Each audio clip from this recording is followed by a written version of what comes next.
مبروك تخريجك يا بنت السلاطين، جعلك تعيشين الليالي الهنية. رشولها لجات ورد البساتين، طلت وضحى مثل الورود البهية، طلت وضحى مثل الورود البهية.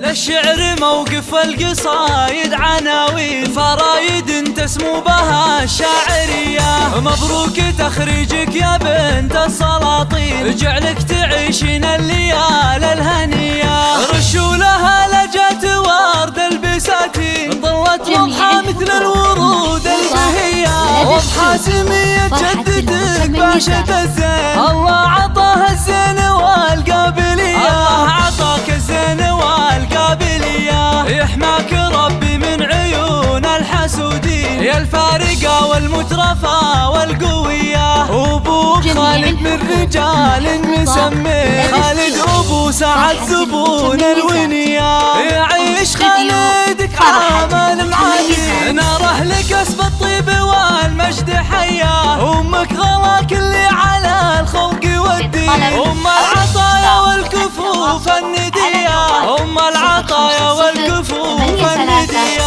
عمامك الجضاع الدك الميادين، يوم الفعايل تحتمي كل هيا. وخوالك الثامر سقمال معادين، أهل الفخر وأهل الكرم والحمية. وكل العرين للفخر والسلاطين، وفي دار اخوان نور ونجد العذية. ربعك اسبع مرجحين الموازين، تاريخهم معروف ما هو شوية، تاريخهم معروف ما هو شوية. للشعر موقف القصايد عناوين، فرايد تسمو بها الشاعرية. مبروك تخريجك يا بنت السلاطين، جعلك تعيشين الليالي الهنية. رشولها لجات ورد البساتين، طلت وضحى مثل الورود البهية. وضحى سمية جدتك باشا الزين، الله عطاها الزين والقابلية، الله عطاك الزين والقابلية. يحماك ربي من عيون الحسودين، يا الفارقة والمترفة والقوية. أبوك خالد من رجال مسمي، خالد